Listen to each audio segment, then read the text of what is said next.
अरे कहे लगे प्यार चाहे खड़े खड़े अरे मारे डायलॉग खाली बड़े बड़े कि देखो ही में ना बतावे तेरा अरे चलो तावे दे हो के टेढ़ा हो मैं फायर नहीं वाइल्ड फायर। बड़ा सुंदर लाइन था हमारे जवान कवि जी लिखे। अरे देखो ही बिना बतावे तेरा हो अरे जो बतावे दे हो के टेढ़ा हो कि लीला सूरत जमाए तो केला नहीं कि आई देख के फिल्म पुष्पा आज हम सब लोग देख ले बना फिल्म देख ले बना मजा आई बना तो गाना देख लेने के बाद हमार गाना सुन ले बस ये तेरा दिल से आई भाई गाना ठीक है कि आई देख के फिल्म पुष्पा दा हतार सोना झूठे रास्ता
और हमारे भोजपुरी के पुष्पराज हमारे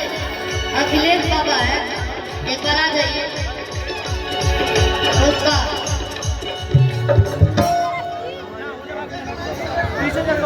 ओ कि माधव मारता के गोली इधर आइए बाबा बाबा कंजूस बाबा दबंग बाबा भोजपुरी के दबंग बाबा कंजूस कौन तब न लुटाए में बताइए बड़े पापा बाबू के बड़े पापा और एक गाना से कल होली में हमने के बहुत कलाकार बने जब भोजपुरी में 2-4 करोड़